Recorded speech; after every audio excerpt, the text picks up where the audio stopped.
It's now 7:30, so I suggest we start the meeting.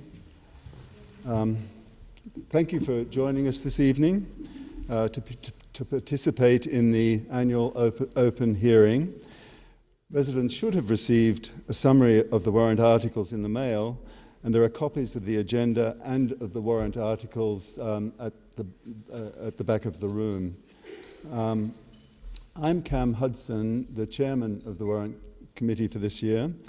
This is officially a meeting of the Warrant Committee, and it has been called in accordance with the provisions of the Open Meeting Law. The meeting has been posted on the town's website, advising the public how they may attend. I shall now conduct a roll call of the Warrant Committee's members present. Woody Weiss? Present. Peter Smith? Present. Jerry Chen? Present. Melissa Herman? Marty Howard? Present. Sarah Cadenia Kenny? Present. Janet McCormick? Present. And Steve Migalski? Present. Great. I now declare the meeting officially open. Before turning to the first item on the agenda, please permit me to introduce the purpose of the open meeting and then cover some ground rules for the effective and clear conduct of our business. The guidelines distributed to all warrant article owners. I've got to do that. Yeah, I haven't really started yet. So I'll get onto that, yeah. So the guidelines distributed to all warrant article owners state, in essence, this is the presenter's dry run for the town meeting. As such, your presentation needs to be in a final form. Open meeting is an opportunity for citizens and warrant committee members to ask questions about your article. It is also an opportunity for sponsors to learn about any objections or concerns the public might have, and it allows you to address them before the town meeting. Presentations that are too long can be refined and made more concise to make sure you give the best presentation at town meeting. And now on to the ground rules. And I'm sorry, this is probably going to be the longest piece of the whole meeting. As chair, I will introduce each speaker on the agenda.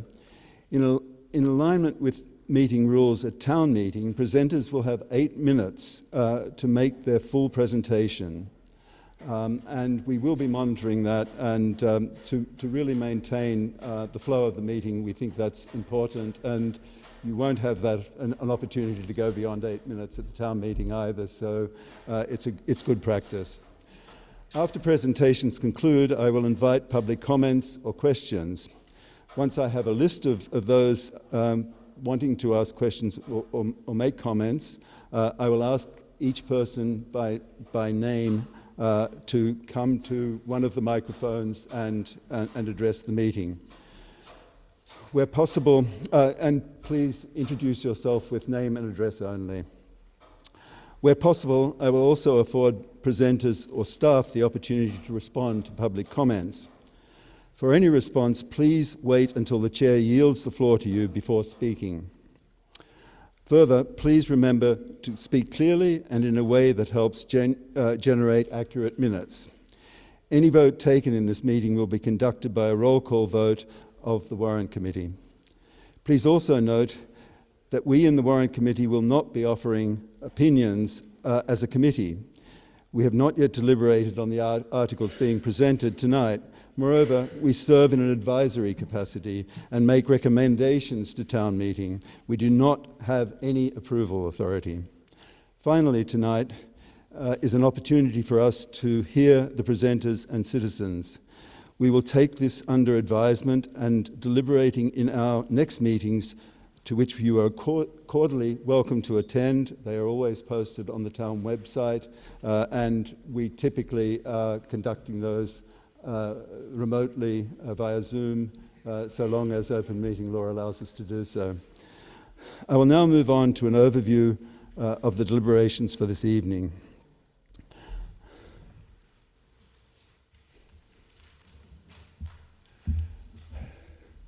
So we're looking at the warrant articles for July 24th, for the financial year 25, going from July 24 to 30th of June 25. And these will be voted on at the annual meeting on May 6th. Throughout the fall and winter, the Warrant Committee met with town departments, citizen petitioners and schools to review the proposed budgets and warrant articles. The financial proposals presented tonight are preliminary. The final recommendations will be in the Blue Book. So we issued guidance right at the beginning of the financial year suggesting how the various departments and petitioners should approach the financial proposals that they've been coming up with. And in essence, we were arguing for people to maintain a level budget or reduction if possible. We were very aware of the financial or the economic situation in the country with high inflation. And indeed, one of our biggest challenges for this financial year has been to manage against that. We have 27 articles to deliberate on at town meeting. 15 are annual and recurring or recurring articles, and 12 special or non-recurring articles. And these are the articles which have financial implications. And you'll notice that several of them have an asterisk against them. These are articles that we will be actually discussing in detail tonight. We really don't have time to go through all of the articles this evening, and it's been a tradition that the Warrant Committee selects those articles which we think may have some interest from the public, some cause for discussion, and that's why we have selected them. The ones we haven't selected, we're quite happy for you to ask questions or make comments on, and our town administrator is happy to address those if you have any questions or concerns. And these are the articles without associated expenditures, and again you'll see the items asterisked which we intend to discuss or have presented this evening. And that leads us to the agenda for this evening, and I think you all have got a copy of that from when you came into the hall, so I'm not going to dwell on that very long. I'm going to start with is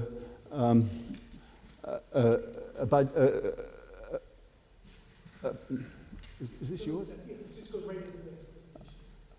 Okay, then for some reason, I had a presentation planned as well that hasn't appeared, but that's okay.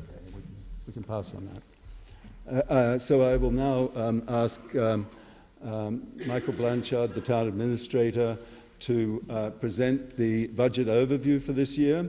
He will be maybe assisted by Robin Hunter from the Board of Selectmen, or Carl Valente, who is the interim finance director. Thank you.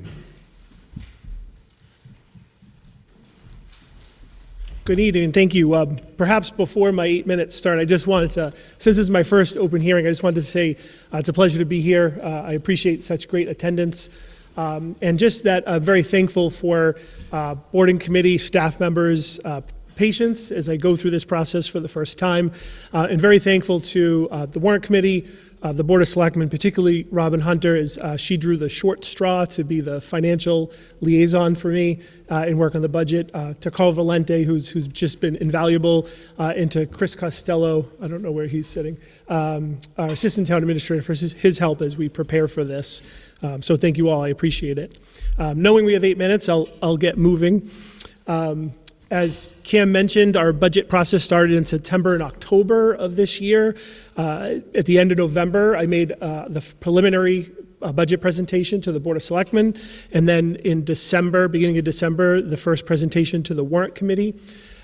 We've done a lot of work since then. At that point, we were at a 10% budget increase, which we know is not doable. But that's just the reality where the number was. And we've made a number of reductions that we'll go through tonight in the budget, as it certainly is a challenging year, and I'll address some of that just now. So like all of you, the town faces inflationary pressure with energy, healthcare, and labor costs. You'll see in the budget currently there are new positions added for the community center and some critical town operations. There's a significant increase in debt service for the community center, the second vote, the $6.774 million, as well as capital borrowing. Repairs and replacement of aging infrastructure, which you'll go through during the capital budget presentation. The schools, both the regional and the Chickering School, which again, I'll let them present that, but just we highlighted some of the significant increases for Chickering resulted in increased out-of-district placement, a new math curriculum, and an additional 0.5 FTE. And again, we all kept the goal in mind of making sure we have a responsible use of our reserves, moderate and predictable increases in property taxes, and maintaining our very strong AAA rating and the fiscal health of the community. Some notable budget reductions to date. First, we've reduced position requests of a project manager and a payroll and benefits coordinator, as well as an existing position that was funded but not filled for an IT analyst. We were able to reduce some consulting money. We were able to use $305,000 in state funding for repairing culverts as a result of storm damage last year at the end of the summer. We used $319,000 in excess free cash to fund the town's long-term OPEB liability, which is retiree healthcare costs.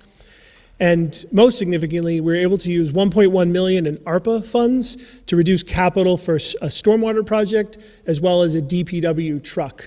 So that really significantly helped in the capital budget requests. And again, Barry will go into more detail. So this is the eye exam portion of my presentation.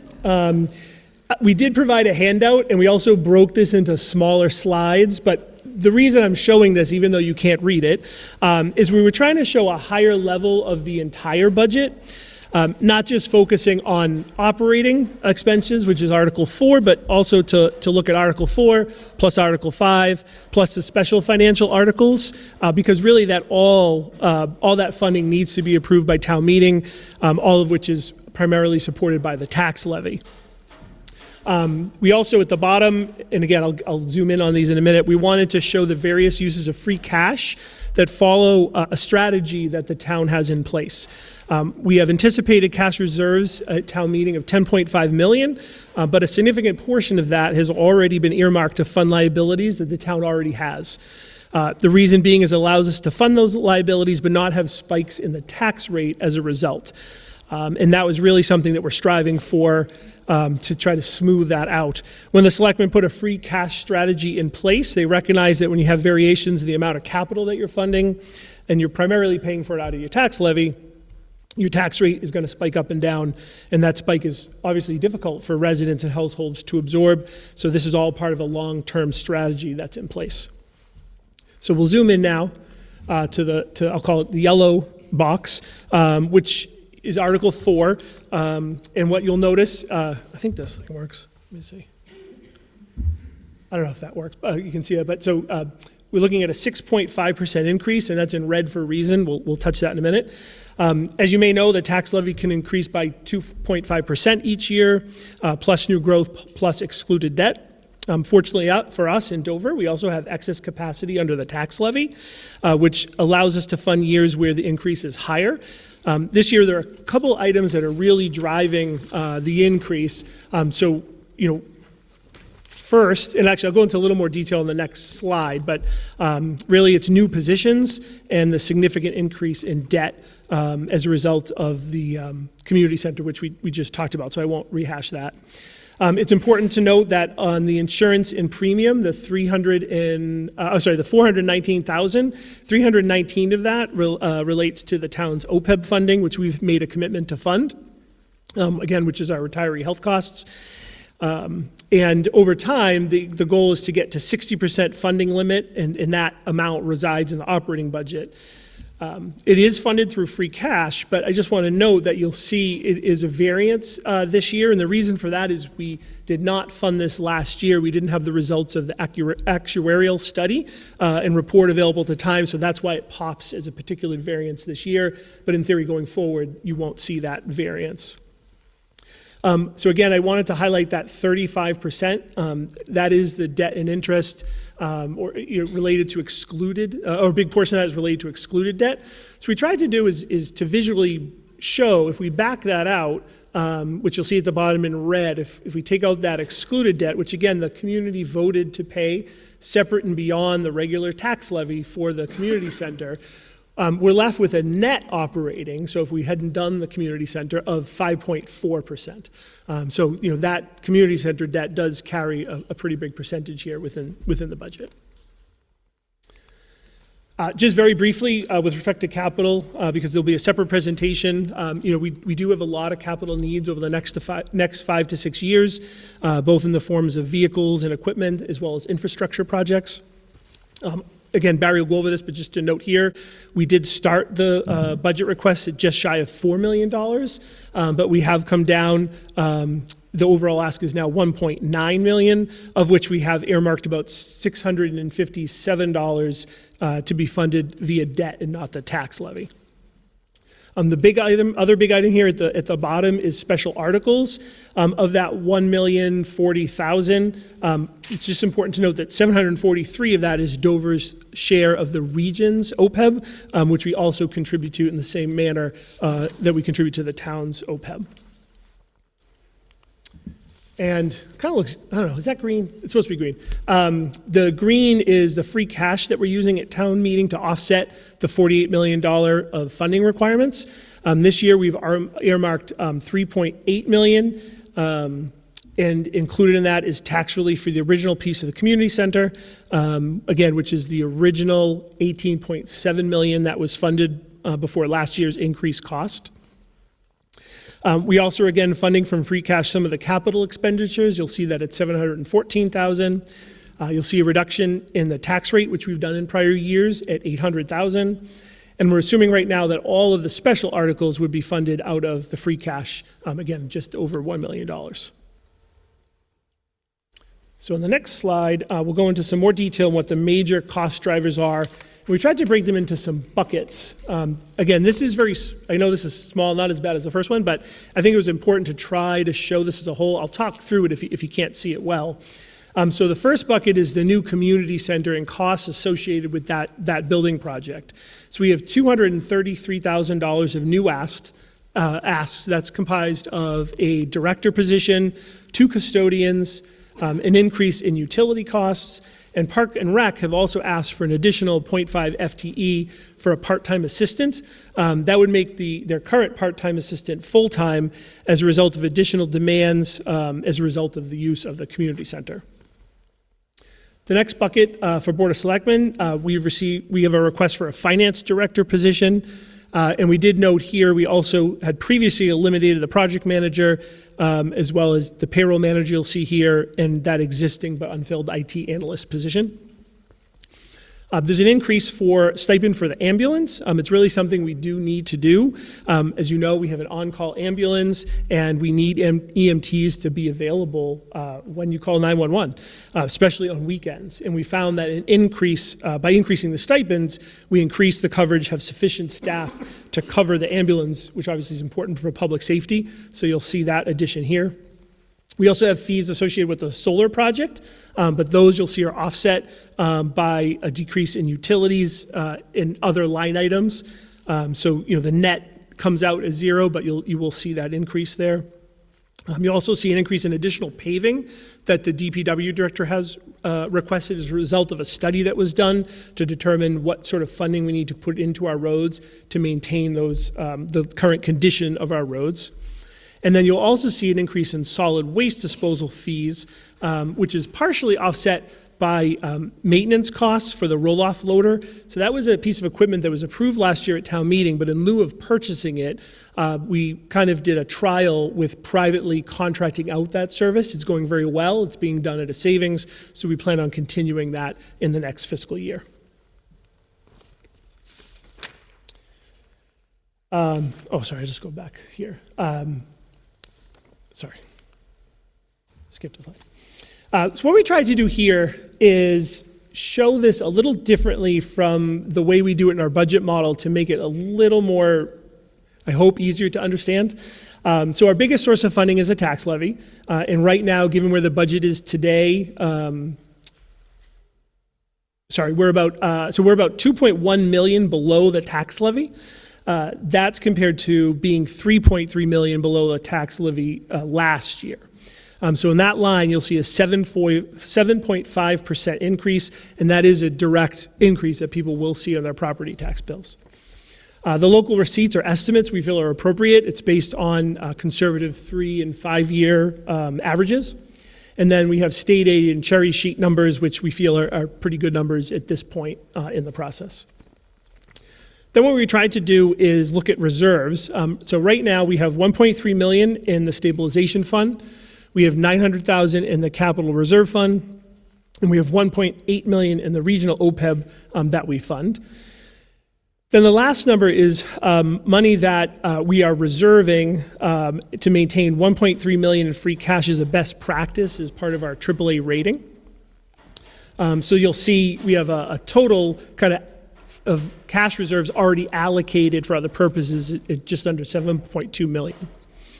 We're projecting going into town meeting 10.5 million in free cash, 3.8 of which is currently being used in the budget.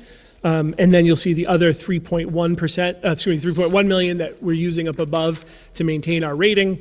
And that leaves you with still having some excess unallocated free cash. But as we mentioned earlier, we've allocated in our plan those monies to fund liabilities we've already have in our books. So that includes community center debt relief, includes OPEB contributions to the general stabilization fund, and continuing to reduce the tax rate. So I just wanted to end with some things that are still up for consideration and perhaps important pieces of feedback from you. So number one, the community center is not online yet, as you may know when you look across the street, but it's getting close. However, we don't know exactly how that's going to operate. We've talked with other communities, we've talked with our staff who have experienced other communities, but we're not exactly sure. So what we are working through right now is trying to think outside the box.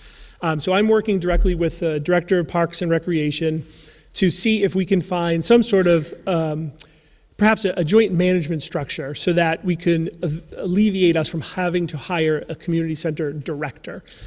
So that is something that we're still working through, working with legal counsel, but that's something that we hope we can bring to this budget to reduce some of the full-time requests. We also think we absolutely can phase the hiring of custodians. Again, the building's not planning to open until later this year, so we do not need to hire them July 1st. We also believe, pending how we can work out a solution with Parks and Recreation, in addition to their 0.5 FTE request, we may be able to reduce the number of custodians because of that request. So perhaps instead of starting with 2 custodians, we could start with 1 in addition to Parks and Rec staff. Then we'll be in a better position to understand how the building operates. And if we find that any of these solutions aren't working, we can come back to you next year and tell you we tried it, we know it's not working, and here's what we now know we need. And I'd be in a much more confident position asking you for those positions if we were to try that.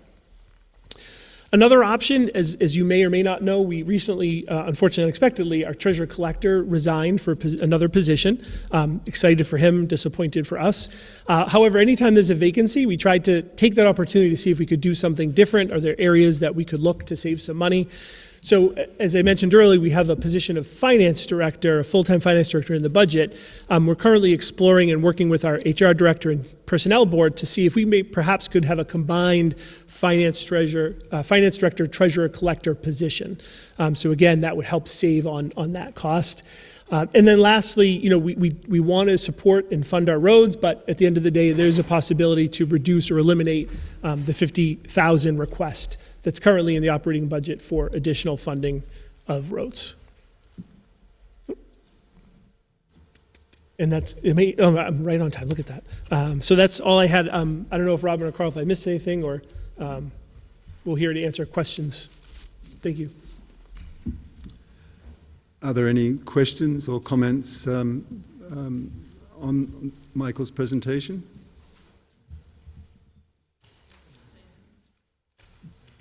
No?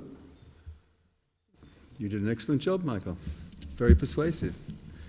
So let's move on to the next item on the agenda, which is the capital budget. And I would like to ask Barry Goldman to present that. Barry is the chair of the capital budget committee. Sorry, I left all these papers over here. I should get them out of your way. Okay, thank you. Good evening, I'm Barry Goldman, Chair of the Capital Budget Committee. Our committee is responsible for establishing guidelines and providing due diligence in addressing the capital needs of the town. I'm sorry? Oh, okay. We're responsible for establishing guidelines and providing due diligence in addressing the capital needs of the town. And the truck you see is indicative of the age of many of our assets, unfortunately.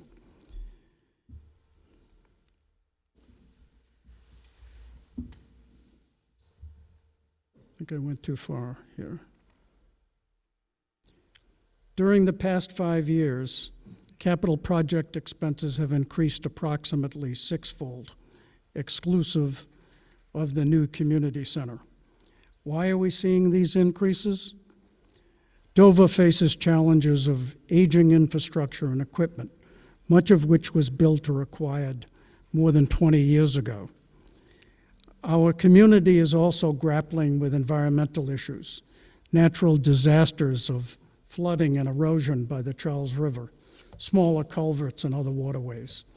We actually have 61 culverts that require evaluation. High inflation has resulted in substantial increases in costs of labor and equipment. Supply chain issues, limited public bids, and regulatory requirements have further complicated our efforts. The highway and the fire departments have requested replacement of their fleets that have been in use for decades. We estimate that the cost of fleets plus infrastructure would be at least $10 million over the next 5 years.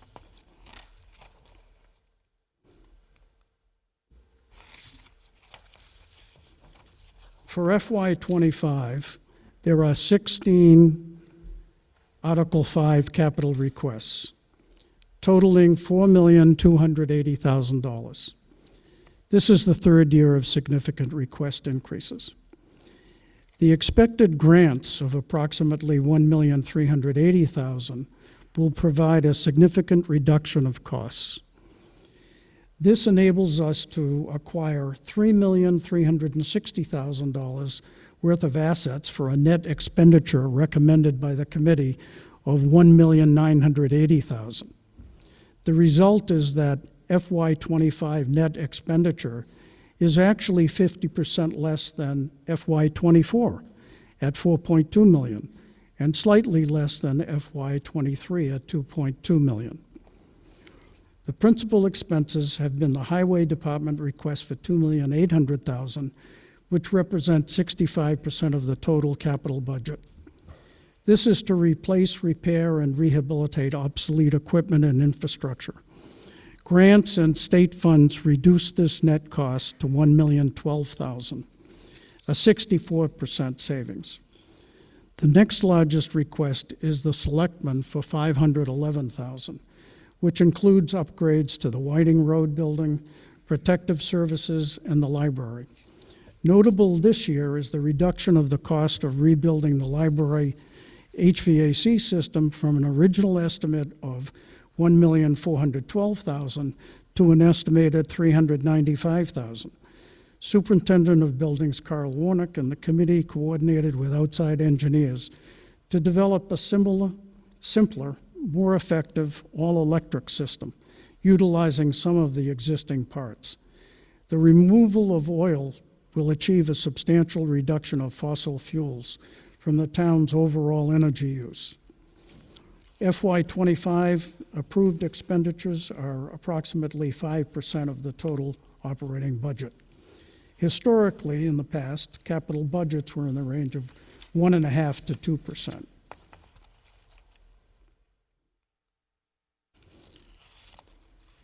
For FY25, excuse me.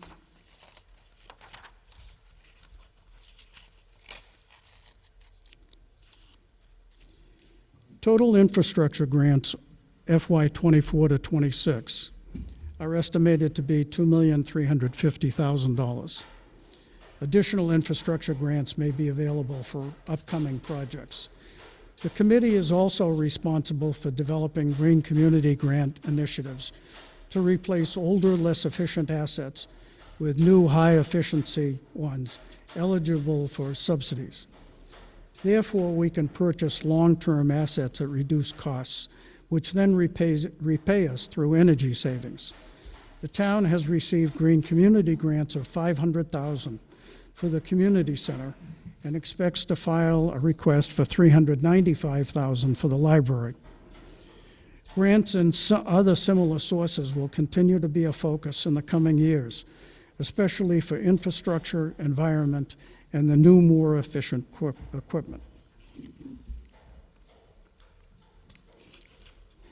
Over the past 5 years, Article 5 averaged approximately $1,700,000 per year. The next 5-year capital expenditures are expected to total $19 million, which averages $3.8 million per year. The peak requests occur in FY26 at $8,500,000 and continue at lower levels through FY28. This reflects that most town assets have reached their maximum useful life and will continue to require improvements or replacements.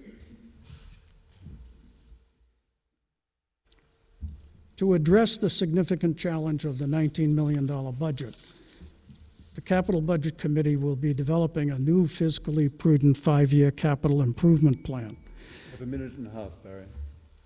I'm sorry? You have 1.5 minutes. Okay. 5-year capital improvement plan to find solutions while ensuring our community remains safe, functional, and prosperous. We will be conducting extensive reviews of cash requirements, projections, priorities, and cash flows to balance cash sources and uses, with a goal to minimize tax impact. We have achieved this optimal result in the budget process for FY25 with the help of town departments and commissions. I'd like to thank all the other partners who helped us develop this year's budget, including the members of the Capital Budget Committee, the Warrant Committee, the Board of Selectmen, and especially Michael Blanchard, Carl Valente, and Chris Costello. I look forward to answering any questions you may have. Thank you, Barry. Are there any questions or comments on Barry's presentation on the capital budget?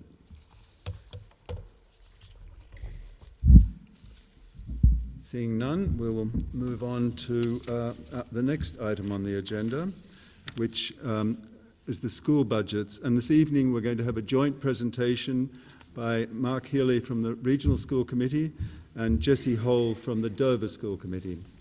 Thank you. Thank you. Oops, let me get this slide. First, I wanted to thank Dawn Fattori, who has helped organize a lot of the budgetary planning. I think her budget year never ends, but for the school committee members, ours tends to start before the holidays. December 5th, we get a nice binder from Dawn, and then we have basically conversations on a monthly basis until March 5th, and we then vote to certify the FY25 budget. But you can see in this first slide, a lot of the main structure is both the vision of the schools, bulleted down the lower end of the slide, and then some of the financial guidance that we tend to go by. So we have some statistics which can help us make predictions, like enrollment figures. We also have some town budget guidance that we stick with. And lastly, with Beth McCoy's leadership in the district, we have some district strategy planning around helping students and thinking through our future and what we'd like it to look like in the schools. So this slide shows some of the main nuts and bolts. A lot of any school's budget will be salary. 85% of our operating budget is due to salary and benefits. You can see the contract increases of 3% based on negotiation agreements. And then the step and lane changes, which range from 4 to 9%. That is, in your first dozen or so years of teaching, each academic year you get a step increase, but then that caps out after roughly 12 years, depending on the contract. And then if you go back for additional schooling beyond a master's and so on, you can get some lane increases. That also caps out. So the 4 to 9% is for those still in that zone of tend to be earlier years. But when you average in all staff, it winds up being about a 1.6% total educator increase per staff member. That plus the COLA reveals the 4.6% total. The plus side, we always receive salary savings from retirements because the people who are retiring tend to cost more than the people who we hire coming in to replace them. And we, as was stated before, we have some of the, this is the first year I actually needed reader glasses, by the way.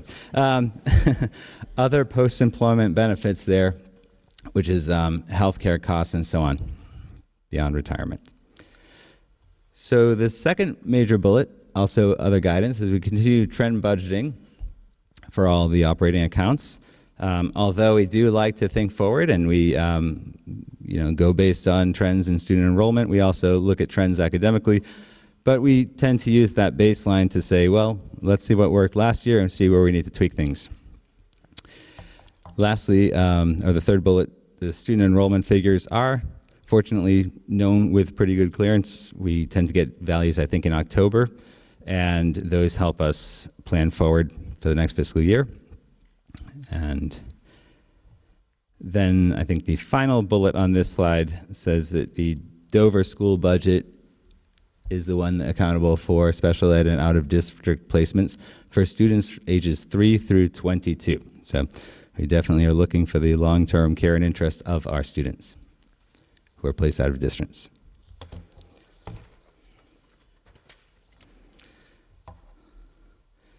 This slide, I'll give you a minute to process some of the data before I share.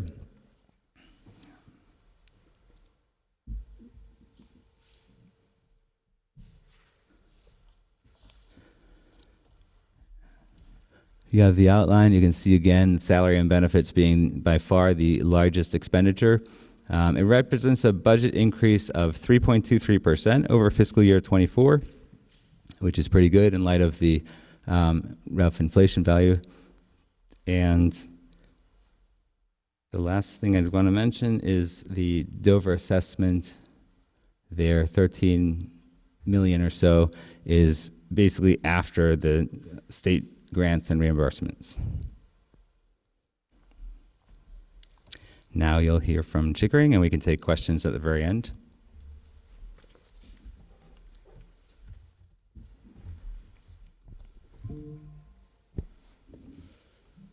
All right, so this is a similar slide, but just focusing on the Chickering School. You'll see that our total proposed operating budget is just over $11,000, with detail including mostly salaries, other expenditures, transportation, and building grounds. So the total comes out to $8.6 million, but noting that out of district is an additional 2.7. Those are children that are sent out of district, including transportation. So overall, we have a budget increase of $524,000, which in district accounts for 4.64 and out of district 5.57. One thing to note that we also do receive revenue. We receive revenue from the state of Chapter 70. That's of $1 million. That goes towards in-district budget. And then the circuit breaker reimbursement of 1.3 offsets the out-of-district cost. So a total of $2.3 million. Final note here is that the estimated net taxpayer cost per pupil is $16,456. Net of Chapter 70 exclusive of benefits such as health care provided at the budget town level.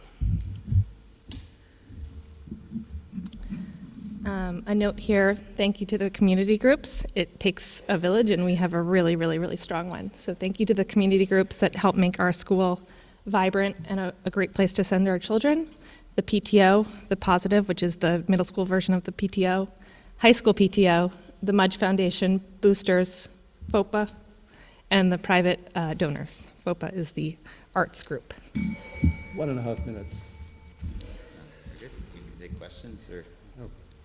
Oh. That was good timing. Yeah. So, are there any questions or comments on the school budgets? Mark, just a question. Yeah. Jim McLaughlin. Could you, Jim, would you mind standing up to the microphone? Jim McLaughlin, Cranberry Lane. Mark, just on the students, you saw 1,080. Is that Dover alone, or is that the total enrollment at the region? That's the regional. You might just want to break Sorry. out the Dover piece of it, because Yes. it didn't specify at the regional level where it did it. You know what I mean? Yeah, thanks. So what? I can go back for a minute, or else find that number. 1 second. The 1,080. Yep, for the region. Yeah, and I would just Just break clarify out that with the slide? The Dover number. well, this is a 6 through 12 regional Right. report, right? Right, but this is, That is the Dover number, actually. you have 1,080 students, Dover students? For grade 6 through 12, no, that's all students. Yeah. Right, I'm just So saying, you should call 500, out we that should 50 take you should call 53% out of that the number? Okay. 540 or whatever it is for Perfect. Dover. Thank you. We'll add that piece. Thank you. I saw another question from the back.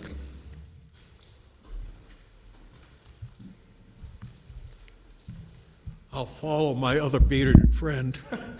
I'm Jerry Clark, former chair of the Board of Health. Used to be on the school committee some 40 years ago or so. I just point out two things. I'm not really questioning it at this time because I think we're all looking forward to having the actual charts that we're seeing in our hands at some future time if they're on the website. It occurs to me that this is a year in which the percentage of enrollment in the region actually favors Dover for the first time in a while. Is that correct? Yep, 53%, so majority. Yeah, so that's part of the reduction that you see in the cost of the region, in that Sherborne is now picking up a larger share. That was one thing I noticed. And the other thing I noticed was that the historical average of approximately 25% of the budget at the local level going towards Chapter 766 seems to have also dropped. We used to have, and this is strictly on an average basis, it's not identifying particular students. Essentially, you could say that 25% of the student body was supported in 766 just using the budget, and that seems to also have dropped a bit. Is that correct? Sure.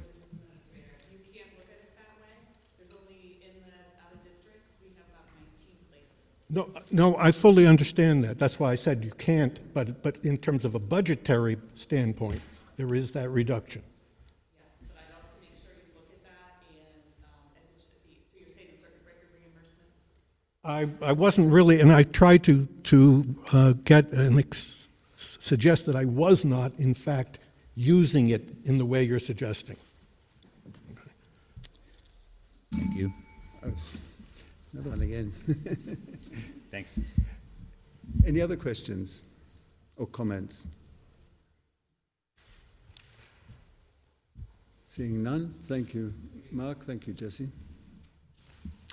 We'll now move on to the next item on the agenda, and that's Robin Hunter will be presenting a request for an appropriation for a housing study, and I believe you may also be supported by Jody Hsu if necessary.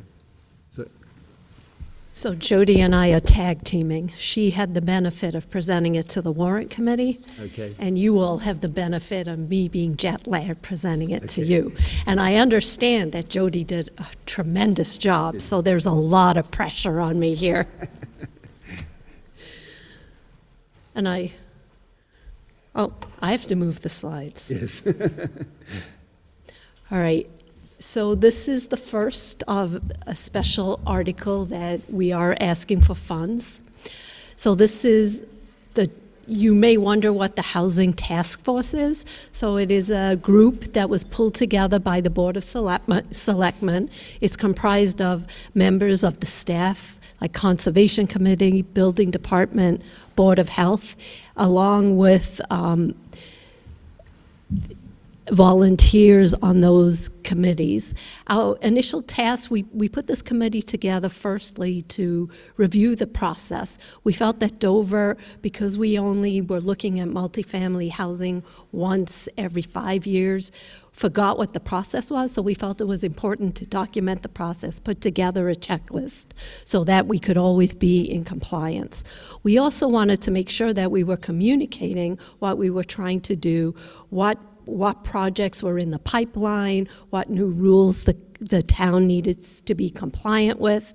So we also have a special section on the website. We have education segments, and we plan to enhance that even more. We also want to do is put together a toolbox for the town. And by that, what we want to do is we want to be able to evaluate multifamily developments, also look at what the town of Dover wants, what might be important to us. So that's why we're asking, that's what we're doing for the special warrant article. We would like to begin to pull together our toolbox. And we do not have the internal expertise in the town. So we believe we need approximately between $50,000 and $100,000. We are currently getting proposals, and by town meeting, we will have a definitive amount of funds that we're asking for. You know, you may be asking why we believe we need this. Well, we are facing housing challenges. If you look at communities around us, you will notice that they're growing, and some of that growth is also moving towards Dover. And we want to be proactive and not reactive. We have 40B, which all of you know is affordable housing. We have a number of projects that are ongoing right now. We have the new MBTA Community Act compliance, which for us will be mandatory by the end of 2025. We also constantly hear that we lack housing options for older families. We do not have diversified housing stock in town. And we want the town to decide what kind of town we want to be 5, 10, 15 years from now. You know, again, we want to be proactive, not reactive. We want to be able to have tools that we can utilize. We want to be able to mirror our need as a town or our desire as a town to have open space, but understand that one thing we are going to have is further development. And we, the citizens of Dover, want to have control over what that will look like. For us, this committee, we really need to work with the housing consultant. We need somebody to help us understand, look at our bylaws, understand what are some of the things we can do. Are there changes we should make? You know, should we consider things like cluster housing, which the planning board tried to bring to the town, I think 2 or 3 years ago? It's just an example of some of the things we can look at. Mass Audubon has some very creative ways of combining open space with multifamily development. So these are the types of things we want to look at, understand how we might be able to do those within our bylaws or potentially bring those changes to the town. And that's it. If there are any questions?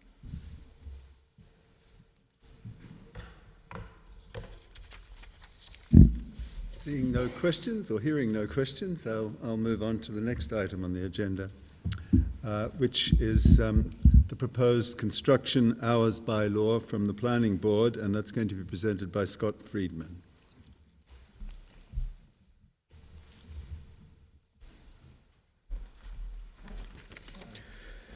Thank you.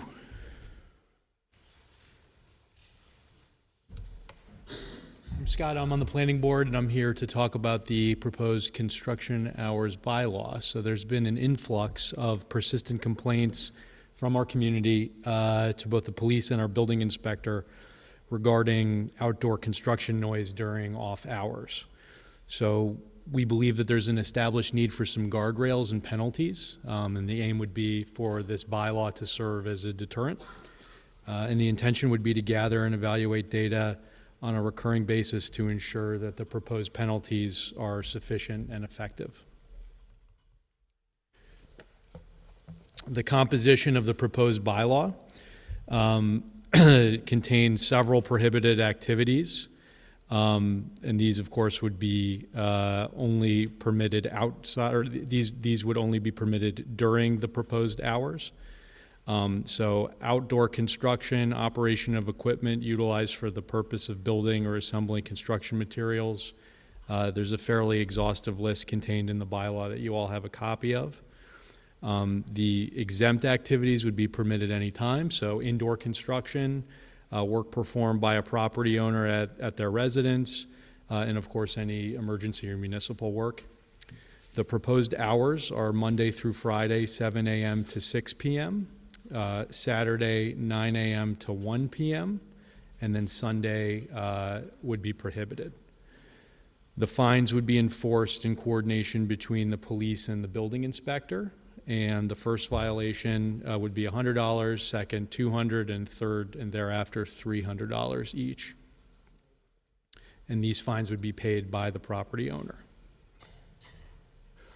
We benchmarked this and took a look at some of the adjacent communities to ensure that what we were proposing was reasonable and in line with current practice.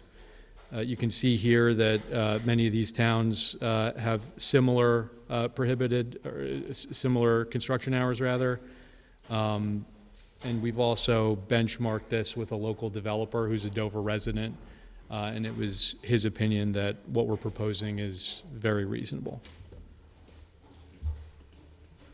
So the voting implications here are that if we get over 50% at town meeting, it passes.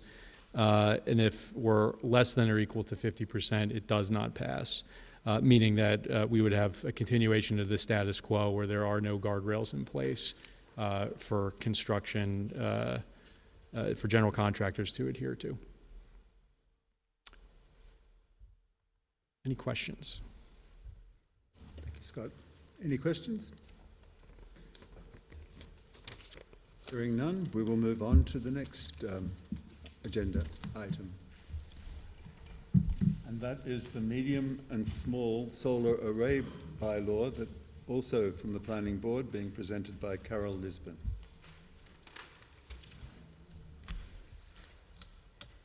See, Mark may have older eyes. Older eyes. The light doesn't I work, too Carol. needed light. So, okay, we'll give it a try. Thank you. I'm Carol Lisbon, Chair of the Planning Board. The warrant article before you tonight deals with small and medium-scale ground-mounted solar arrays. These arrays are solar panels that are either mounted on the ground, like the installation by the transfer station, or mounted on a pole. The bylaw has nothing to do with solar panels that are mounted on the roof of a house or a building. As you can see from the chart, there are 3 categories of arrays based upon the energy output in kilowatts.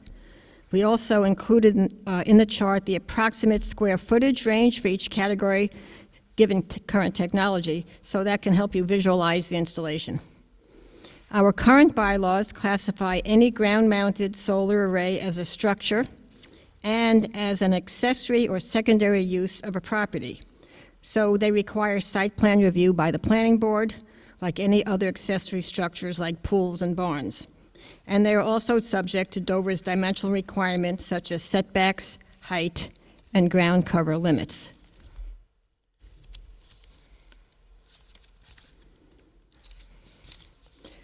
So why do we need this bylaw?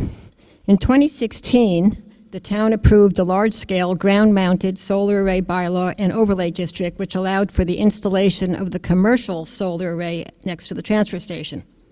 The bylaw included unique and very specific site plan review criteria given the nature and complexities of a solar installation.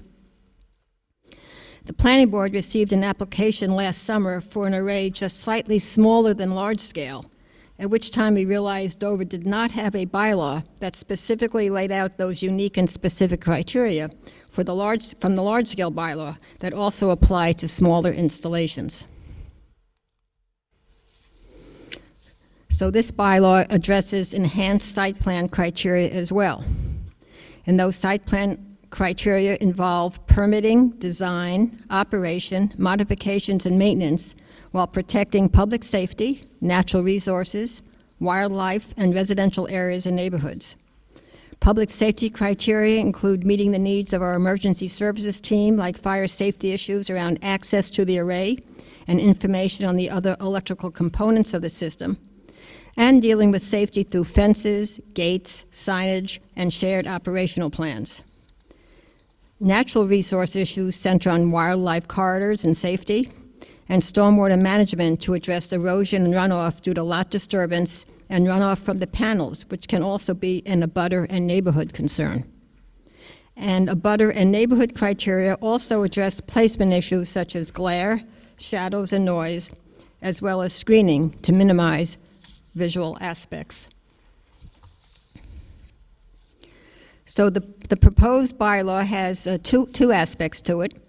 The table of use, chapter 18510 in our bylaws, specifies what can specifically be done in Dover's 9 zoning districts. And this will be amended to prohibit these arrays in the Conservancy District. A new bylaw will define these small and medium arrays and establish a site plan review process through regulations that address the issues we just discussed.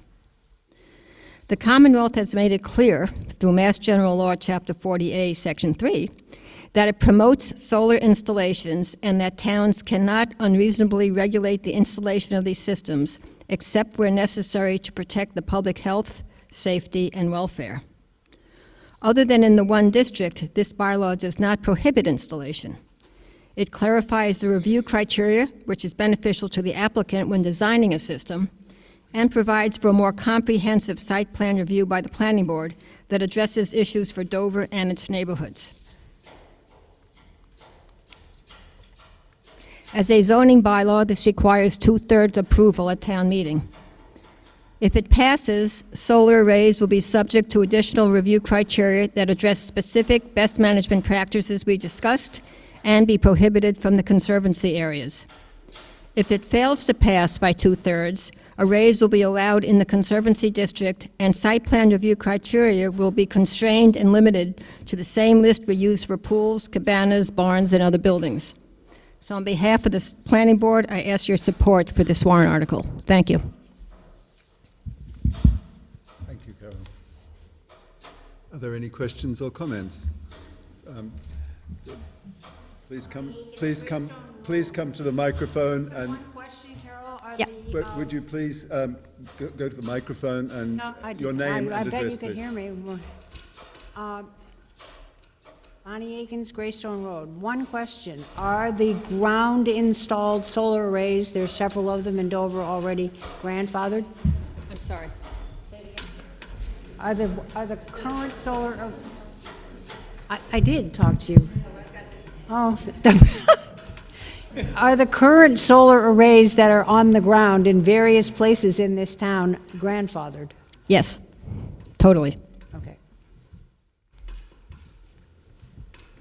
Please come forward.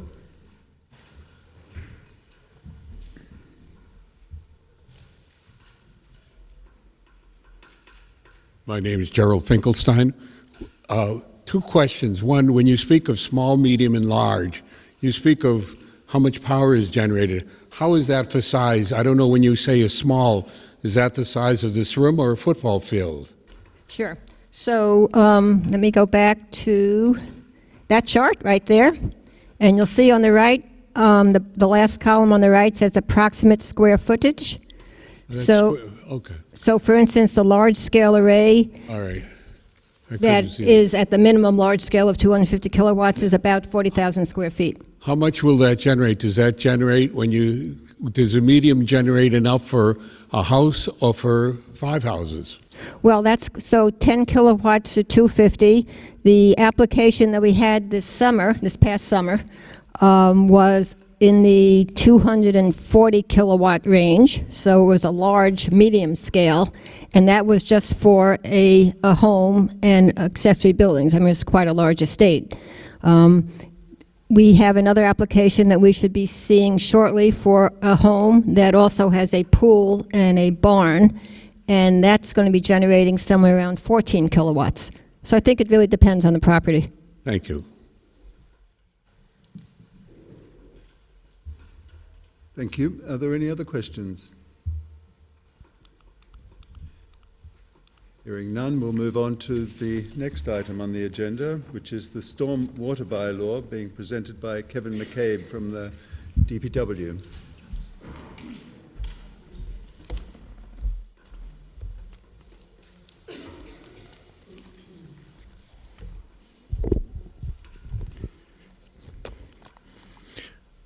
Good evening.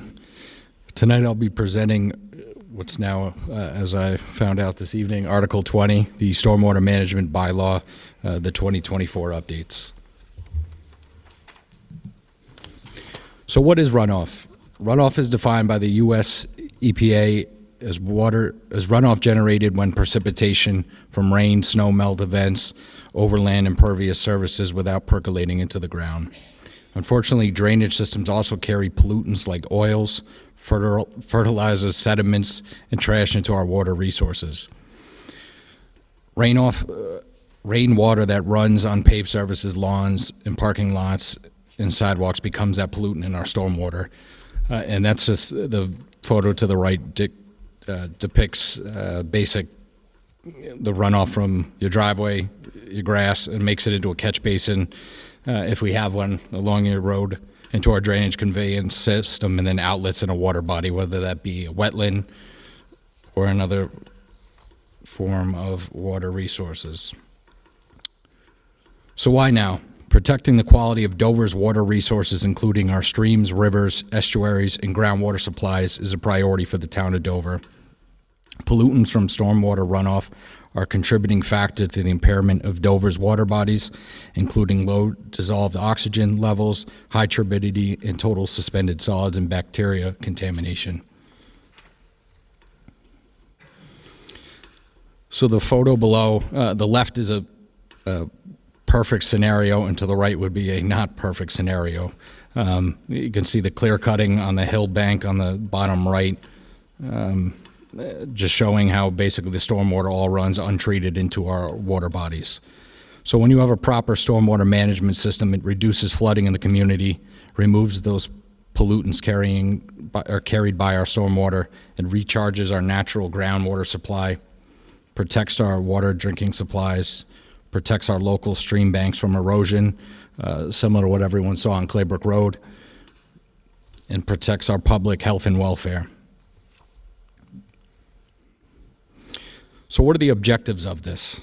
The bylaw established the methods for controlling and introducing of pollutants into the Massachusetts separate stormwater systems, referred to as the MS4, to comply with our requirements of the National Pollutant Discharge Elimination System, the NPDES permit process, and actions regulated or prohibit, including unauthorized or improper connections and discharges into our stormwater system, allowing or enabling pollutants to enter the system, and controlling construction site runoff and post-construction runoff. The bylaw is related to stormwater management regulations by implementing in accordance with these requirements of the EPA's most recent MS4 general permit relating to the illicit discharge and connections, the construction runoff and post-construction stormwater management. So the bottom right is basically a plain view of what a catch basin does, right? Where that stormwater runoff with the pollutants goes into. In a perfect scenario, there's a sediment catchment at the bottom of it, which is typically a 2 to 4 foot sump. So those, the sediment and grit can separate until the water kind of travels to the outlet and goes to those open water bodies resources. So how will this impact Dover? So our bylaw, it seeks to meet the proposed of the following objectives: to minimize stormwater runoff from major development, to minimize pollutants caused by the stormwater runoff from development, and to provide drinking water protection and groundwater recharge, and to ensure those controls are in place to respond to objectives A and B and properly are operated and maintained going forward.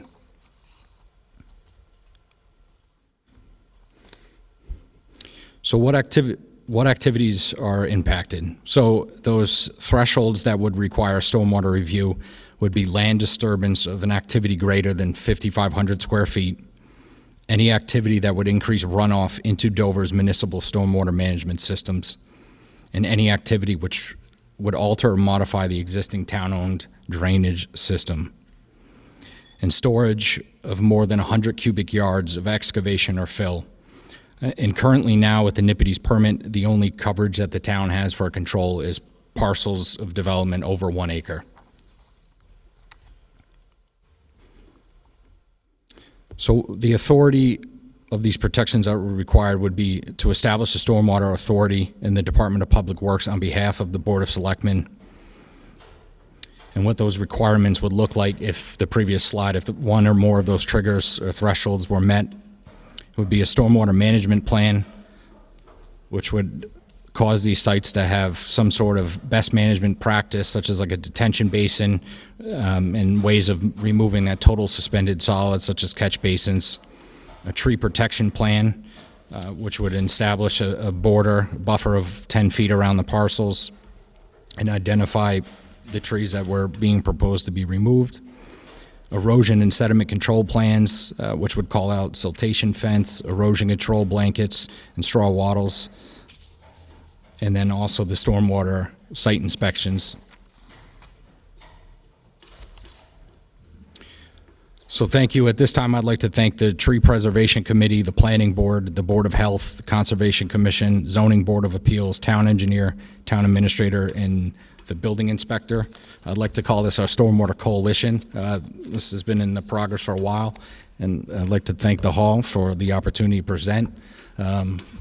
Currently, our draft bylaws with our legal counsel, and I'm anticipating that back within the next 2 weeks, and that'd be disseminated to the Warrant Committee and then for public consumption at that point.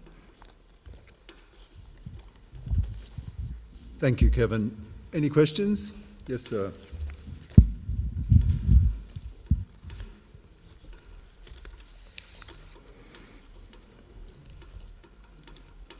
Gerald Clark of Valley Road, and I'll speak from two perspectives. Kevin's well aware of one of them. We recently suffered a considerable amount of damage on our property from the falling of, I lost count, 8 to 10, 110 to 140 foot pines that were not on our property due to stormwater that came through and eroded the entire area of the root systems of these trees. Again, a stormwater problem that should have been properly maintained. From the Board of Health standpoint, when I was on it back some 8 or so years ago, I proposed, and I again would propose, that in this study you consider North Carolina, Pennsylvania, other states are or have incorporated into their building code or other bylaws the suggestion or the requirement that downspouts not discharged onto a lawn, but be carried below grade, preferably into a cistern. Certainly for new construction, that is very feasible. Why the Board of Health would have an interest? This would much enhance the replenishing and refreshing of water for wells, such that there would not be as likely a loss of wells in dry periods. And as you say, this would prevent the phosphates from lawn fertilization from being carried out into the street. There was a number of complaints back when I was on the board. You have 30 seconds, Jerry. Okay, for the discharge of water across other people's property. For example, discharging pool water. So I would like you to consider those thoughts. Thank you. Thank you, Jerry. Yes, please come forward to the microphone and give your name and address.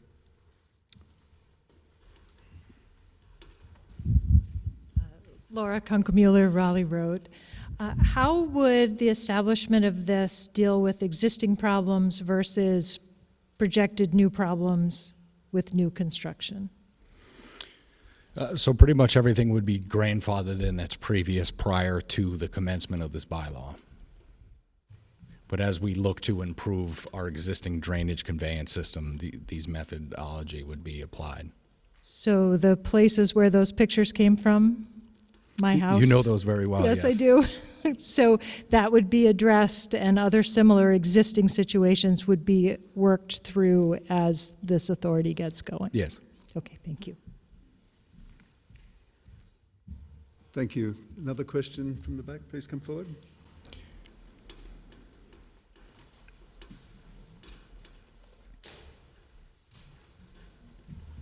Hi, Julie Bernstein from Oak Circle, and I am concerned, I guess, even more broadly than what you've expressed in that I think a lot of people are unaware that when they're removing trees that, quote, are not doing well, or that, some arborist says, we need to take these down, they're not really appreciating a couple of important elements. One, the need to replace those trees, because when you're not replacing those trees, then you're basically increasing the overall water in a property, and then this leads to runoff and other problems. And the other aspect of it is that, and this is something I think most people who haven't read up on this are not aware of, is that the trees themselves interact with one another under the ground. They share fungi, they exchange nutrients. And so if you, as a neighbor, start removing trees from an area that's maybe between your properties that's forested, that affects the neighboring trees as well. And I feel like just looking into the future and into Dover itself, which I think many of us prize because of its trees, that we need to really think about, having some kind of regulation of when you remove trees, when it's necessary to replace them, and if so, with what. I think that would just be a valuable contribution to our whole ecology here. Thank you for your comment. And part of that tree protection plan would be an action plan to replace if it was feasible on site. And also part of the bylaw is going to look to establish a Dover tree care, where they would have to, if we couldn't replant on that site, would have funding to plant elsewhere in town. Thank you. Thank you. Any other questions? Hearing none, I'll move on to the next item on the agenda, which is our first citizens' petition for the evening, and that is for the installation of a sidewalk on Cross Street, presented by Rick Garan.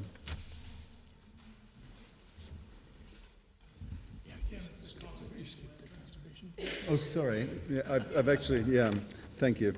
I skipped the Conservation Commission. I'm sorry, Jim. No problem.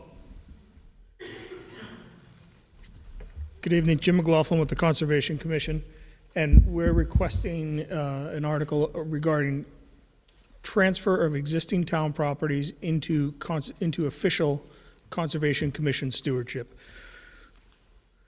This is the article language. I think you have a copy of it, and it is to see if the town will authorize the Board of Selectmen to transfer the real property below, which is currently held for general municipal purposes for the current custodian, which is the Board of Selectmen typically, or other defunct town boards, to convey such land to the Conservation Commission for conservation purposes. And There is minimal cost associated with this article. It would typically only be the recording fee at the Registry of Deeds. So that's $155 per property. It's about $1,800 for the entire article. And these parcels function as conservation land, and this transfer clarifies their existing status. We do have an operating budget for land management. I think you've seen some of it with the mowing of the fields and 46 Springdale, Valley Farm along Haven and Main Streets, that type of thing for Vista management. And again, not an acquisition, nominal costs only. And this is how these properties were selected. There were 5 properties deeded specifically for conservation. It's of approximately 123 acres. And there's 6 tax-taken parcels, abandoned small parcels with a conservation value. So 11 total parcels would enter conservation management, and it would be a total of 149 acres. And 95% of this existing acreage is contiguous with other parcels, whether privately held or town land. And in Dover, between Land Trust, the town of Dover, and private landowners manage 3,200 acres, and there's an additional 663 acres at Hale. Conservation Commission has direct responsibility for 18%, and the majority of the property recommended for the transfer is already highlighted on the map. It's very difficult to see, my apologies, it's a busy slide. And we have some samples here. So this is on Valley Farm. So the 2 there, the Valley Farm, does this have a laser by any chance, Cam? No, I don't believe it does. It does? Right on top here. Right there. Sorry. Thank you. So this is Main Street here. This is Haven Street here. And these 2 pieces, these 2 parcels we talk about are the 2 that the commission holds title to. Currently, this is the one on Haven Street, and this is the town holds specific title to that. And it's 52 acres, and that backs up into some additional wetlands and Ponzi land,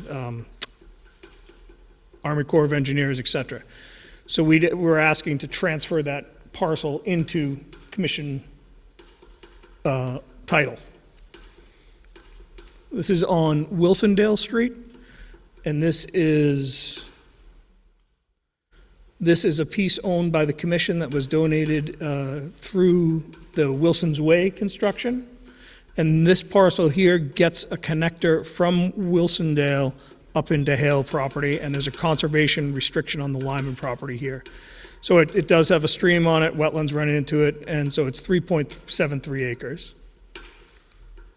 And this is again just recommending completing this transfer to the Conservation Commission. So there were 5 that were tax taken and 6 that are generally held by the town. My apologies. 5 properties deeded specifically for conservation and 6 tax taken parcels. And it's, again, only costs associated with this would be recording at the Registry of Deeds. So if there are any questions, I'd be happy to entertain them. Certainly.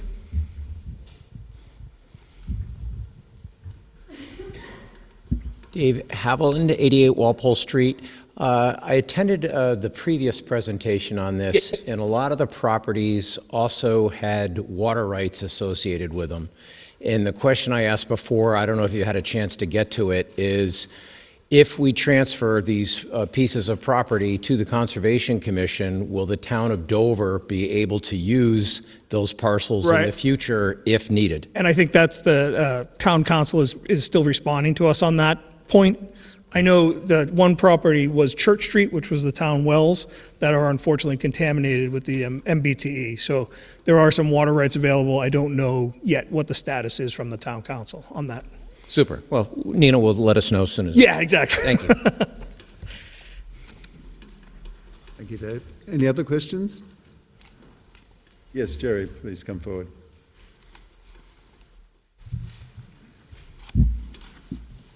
On that one point, I would remind the Conservation Commission, and you might point it out to Town Council, that when the town acquired the 46 Springdale property in the rear of the house that we did not retain, one of the selling points to the town meeting at that time was the slide that I put in, that pointed out that we had a well that we had tested, that we had put in specifically there, that showed considerable water reserves.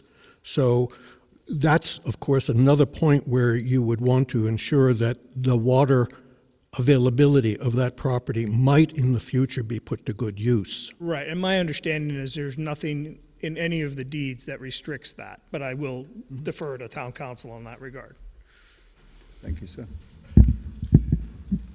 Any other questions? So now we'll move on to the Thank you. Installation of sidewalks on Cross Street.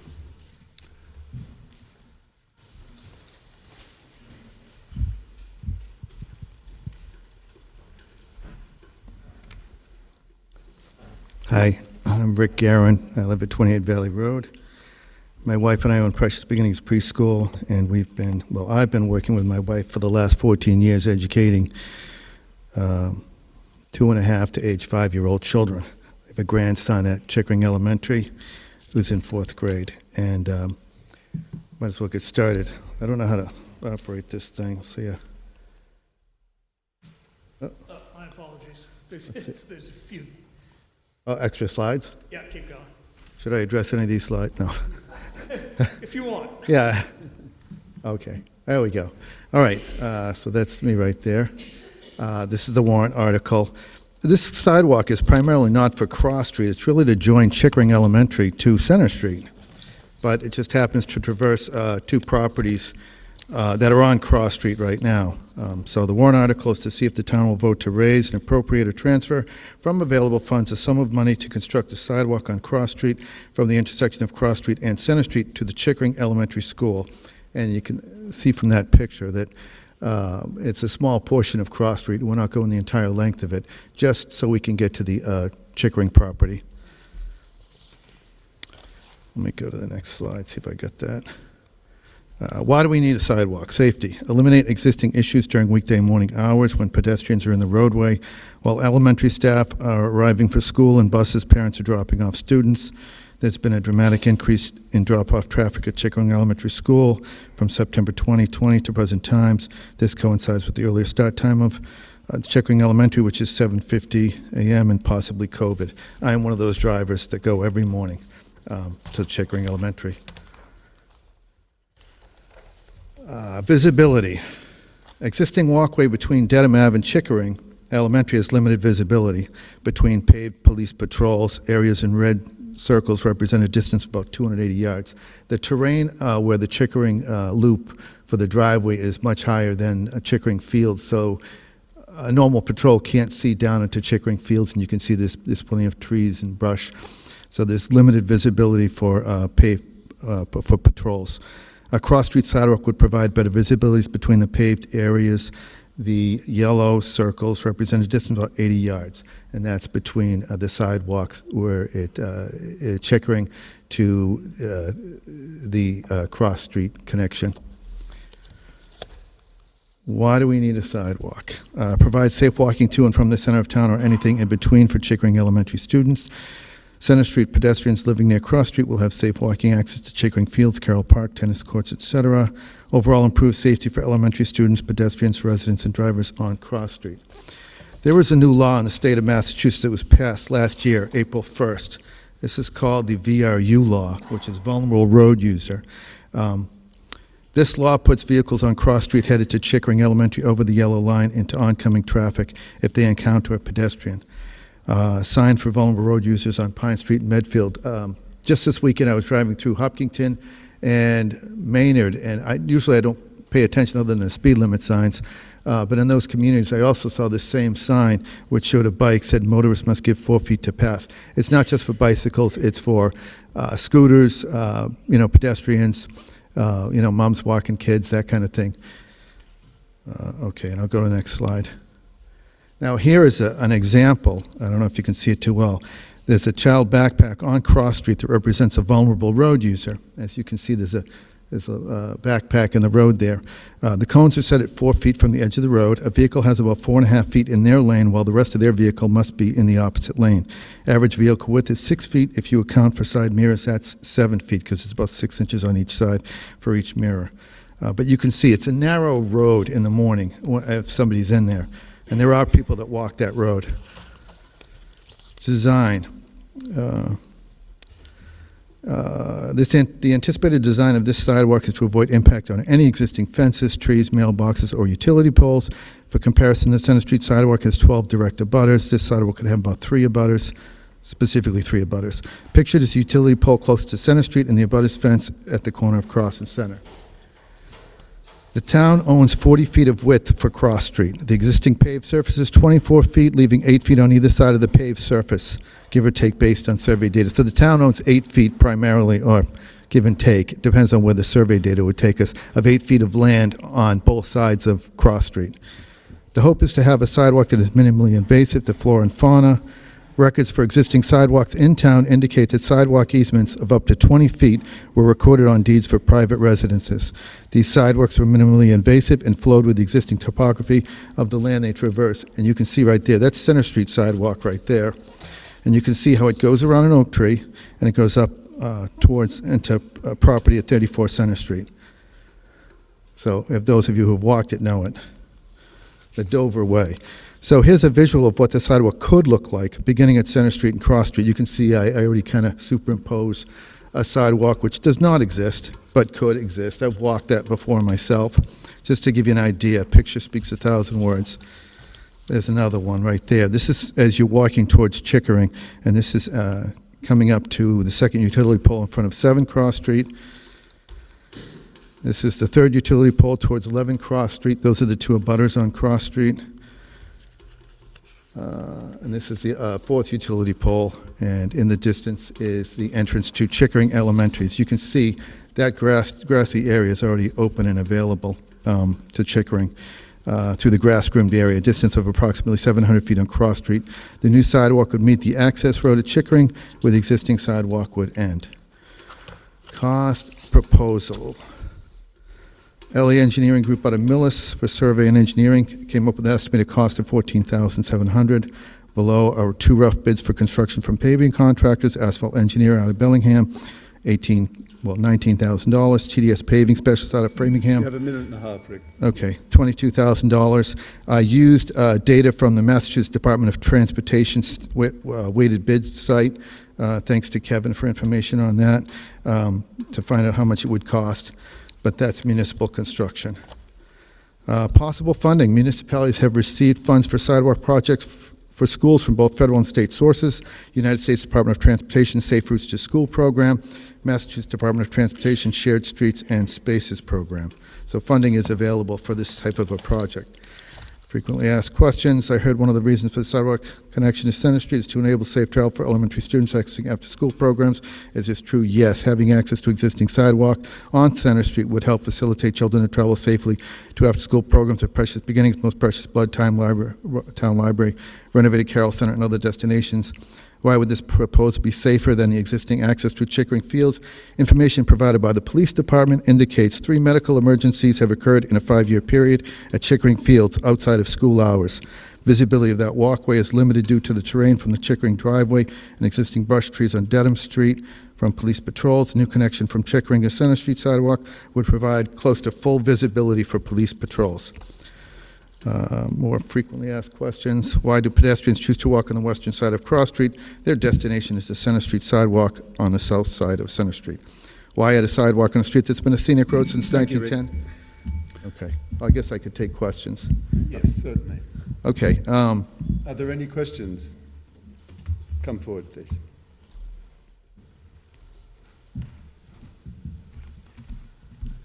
Kate Canny, 7 Cross Street.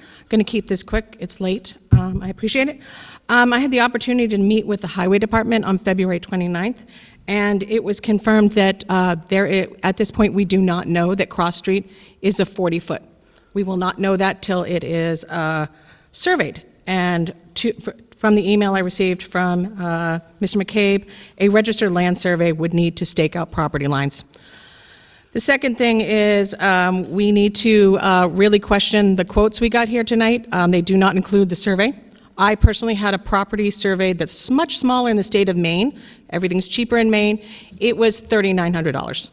So we need to factor in that, and we do need to have these properties surveyed. I also had the opportunity to meet with the fire department on the 26th and the police department on the 28th.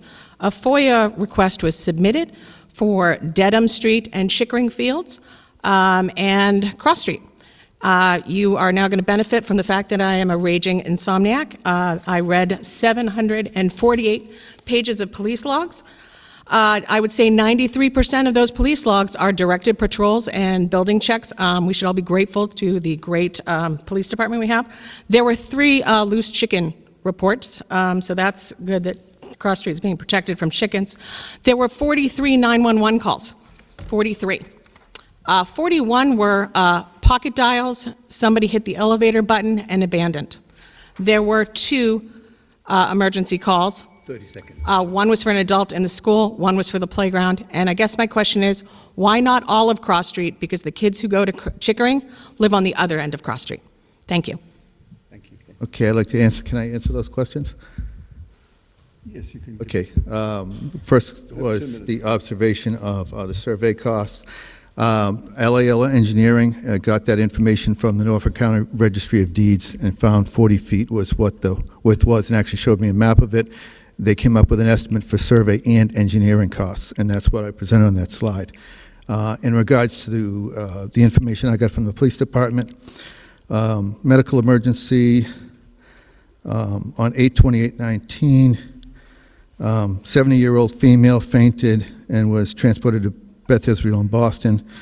9/18/23 at 5:09, 7-year-old lost consciousness at Chickering Fields. And then 1/17/24 this year, 36-year-old male had a heart issue of some kind. So it only takes one incident to occur and how long somebody could actually see if you're alone. So, butt dials or whatever, I also looked through 7,420 records myself, thanks to the police department, appreciate their detail. But any accident is a problem. And I want you to keep in mind that this new law that needs to be enforced, this 4 feet distance. Most of us have a hard time trying to judge what 4 feet is when you're in a vehicle, but you see somebody and you have to avoid that person. There's a lot of traffic going into Chickering first thing in the morning. I've been seeing it for the last 14 years, positioned at 15 Center Street. I see a lot of people walking. I see people on a cell phone just walking down the street, and then you have to swerve over, and people are dropping off their children and coming back. So there you have it. But a sidewalk is not a bad investment. The community is changing, as you can see from what we're doing tonight, and I think asking for a sidewalk that might be potentially paid for by the state or federal government, anything that regards safety for children, I'm all for. I don't think it's a big ask. Thank you. Thank you, Rick. Another question? Hi, I'm Steve Lanzicki, 11 Cross Street. I guess maybe a first question, if you say everything you're for safety, how is creating a sidewalk safer versus the current situation where children stay on the school grounds and are picked up by parents? There is currently a few children I see walk from Chickering each day, and they come in down the street there. Cars are coming in, they're going out. As you can see, if you have to maintain a 4-foot distance from a child, that's going to get harder and harder to do that. You see all that space between the backpack and that fence? That's at least 4 feet. There's no reason why we shouldn't be using that land. There's scraps of brush there. It just doesn't make any sense. I live there. I don't see the kids walking down that street, so it's not used. It's not needed. I don't understand your point on visibility. The 3 medical items you mentioned talk about older people. It's not about a 7-year-old safety issue. is not an older person. Visibility. Yeah, and a 36-year-old isn't an older person. I mean, unless you consider 36 years old. But your point about visibility is more about safety of children. That's right. Well, and if they stay on the school grounds, if they're not enticed to walk on a sidewalk, there's no visibility issue. How is that safer? It's safer that children are currently walking that street, and they're walking in the street, period. That's a safety issue. How wide is the sidewalk proposal? What's that? How wide is the sidewalk? Somewhere between 3 feet to 4 feet. It's off the street, though. See, that's the key to this, is that it's off the street. and children are off the street, and the person walking on a cell phone in front of your house impacted is off the properties need street. to understand how wide the sidewalk proposal is. Well, if the You sidewalk... show weaving between trees. You show things going through a mailbox. Right, and you can see that Seconds. Center Street has that right there. See that? You see how Center Street goes around that oak It's tree? terrible. That's terrible. It preserved the tree. I mean, people are concerned about trees. They talked with the property owner to get agreement to do that to their property. Yeah, but it's not your property. If the town owns 40 feet and they own the first Show me 8 that's feet... not my property. There's been nothing shown. You've made statements. LA Engineering gave me a document, so I'd be happy to present that Please document do. to you. You've never come to us. Any other questions? I think it's a sad state of affairs. We're fighting over safety for children. I think it's sad. Thank you, Rick. We'll now move on to the next proposed bylaw from a citizen petitioner from Pope Hoffman for dog leash bylaw.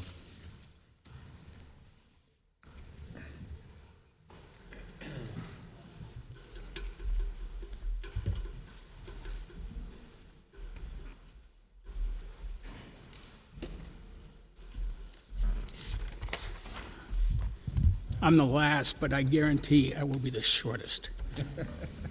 You all have a copy of the proposed bylaw. Excuse me. And I don't know what happened to my brain, but with when it mentions the exceptions for a dog that would be contained within a motor vehicle, I completely forgot about the Norfolk Hunt Club. Now, the Norfolk Hunt Club has got to be accepted by this bylaw if the bylaw passes. We cannot have a leash law unless the Hunt Club is accepted. So, that said, a proposal for a leash law in Dover. The purpose of my proposed leash law is to hopefully make Dover citizens aware of the potential ramifications of a dog not restrained by a leash. According to a report generated by the Dover Police, in 2023, there were at least 16 dog bites and/or attacks to other animals or to humans. 73 reports of dogs lost or running loose, obviously indicating no presence of a leash, and at least 10 other complaints, such as growling and rushing at walkers. And these are only stats for 1 year, 2023.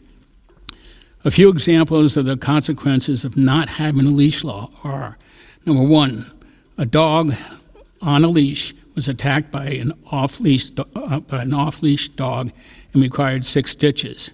The vet bill was $600. 2, a resident was walking in the center of town with 2 dogs off-leash.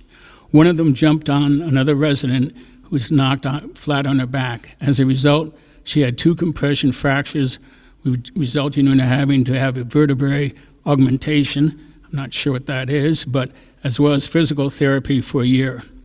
And 3, another resident's dog was mauled by a neighbor's dog that was running free. The dog was hospitalized for a few days and now has lasting physical issues.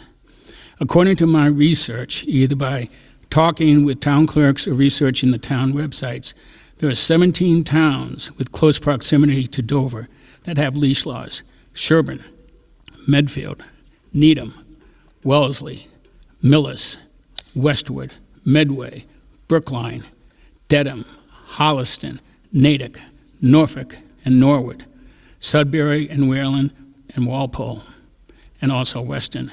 Among these towns, Sherburne, Wayland, and Norwood have leash laws that state that dogs, if not restrained by a leash, have to be under strict voice control of its handler. And that's obviously subject to interpretation. So, in conclusion, there are good reasons these other towns have leash laws. For the protection of our citizens and animals, we should as well. I'm under 8 minutes. You are indeed. Thank you.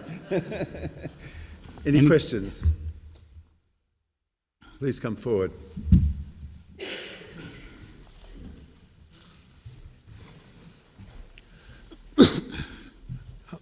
I'll caution the Warrant Committee to recognize that having this on the town meeting agenda will engender the single largest attendance at town meeting in the last 15 years, which historically has been the case. In 1990, that is exactly what happened. So just be aware. I will say I agree totally with Pope. We live on one of the oldest so-called neighborhoods, going back to the 1960s, and we have, like good parents, inherited dog from daughter who emigrated to another state, leaving us with the dog. And the result has been, as it was previously, you get into the habit of either you think you should bring a very long stick or a bottle of diluted vinegar, because we do have, historically, dogs in our neighborhood who will attack a leashed, in our case, our dog, a leashed dog. So I'm strongly in favor. It is not an encumbrance on dog ownership. Thank you, Jerry. Please come forward.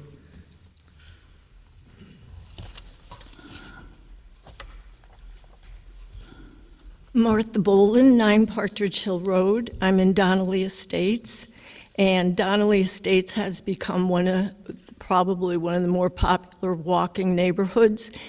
And several years ago, I had my horse and pony out in the front paddock along Partridge Hill, and my horse was attacked by an off-leash dog. His belly was ripped open, his legs were mauled, and I had to lose my horse of 21 years. And that was on my property. The dog that Pope described that had the 6 stitches, I had a 4-month-old German Shepherd puppy that I brought over to Carroll Park with my trainer, who had a 100-pound German Shepherd with us. We were sitting by the side of the trail. We heard someone coming down the trail, and we were sitting there calmly. The dog off leash looked at the big shepherd and looked at my dog and dove for his face, ripped his face open. I screamed at the woman to stop running. She kept running. The dog finally took off. I gave John, the dog, my puppy, ran after the woman all the way to the parking lot while I was calling the police on my cell phone. We got her name and number. We found out that this dog had been known for attacking other dogs, and that she paid the bill that was over $600. So I'm asking to support this bylaw. I feel it's necessary. And just one quick note is that a lot of people that walk their dogs off leash could care less about the dog waste that's left behind. And it's disgusting if you walk over to Carroll Park. Thank you. Any other questions or comments? Please come forward. Hey, Paul. Justine Kent, Tam Haven Street. I'm not sure how I feel about this, so I'm not saying this, but I have a question about what is the definition of public place? And would that, for instance, apply to the trustees of reservations land and Hale Reservation as examples? Okay, thank you. Well, I think the definition of public land is self-evident. But as an example, the Dover Land Conservation Trust, their properties, they own their properties. They are meeting tomorrow. I've spoken with Mr. French, and they are evidently going to consider a leash law on their properties. That doesn't mean they will enact one or not, but they've got over 700 acres. They're currently, you can walk your dog off leash, but they have had some recent complaints about that, so who knows. Trustees of reservations, Chase Woodlands, Peters Reservation, Poisson Farm do not allow dogs at all. Nowhere in Woods, there is a leash law. at all times, but that seems to be not, well, it's not adhered to at all. And only 2 dogs per handler are allowed in the woods. Pagan Hill, 82 acres, dogs have to be on leash at all times. I don't know if I answered your question, Justine, but I'm still confused. Well, I mean, so are you saying those are considered private property? they are. Yeah, the DLCT owns those lands. Even though the public has access? Yeah. Thank you. Please come forward.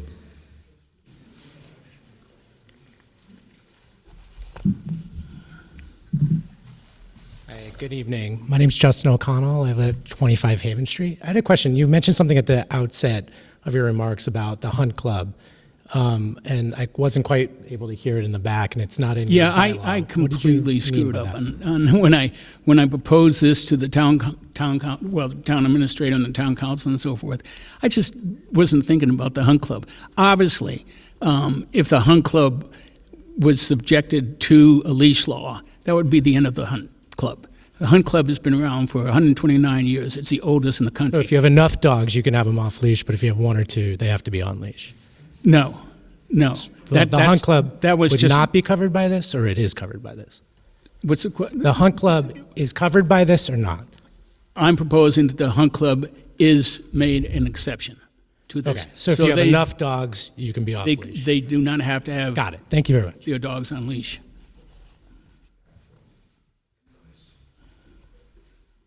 Thank you. Any other questions? Then we've reached the end of our agenda for this evening. Thank you all for coming out tonight, and I thank particularly the members of the town hall who have prepared for this meeting so diligently, and we will continue our deliberations as we come up to town meeting, and of course you're all welcome to attend the Warrant Committee meetings that we conduct via Zoom. So we're now at the point of closing the meeting. Do I hear a motion from the members of the Warrant Committee? So moved. Thank you. Second. Thank you. All those in favour? Aye.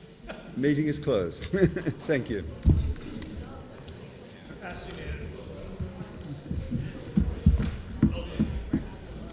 want to introduce myself. Sorry? And I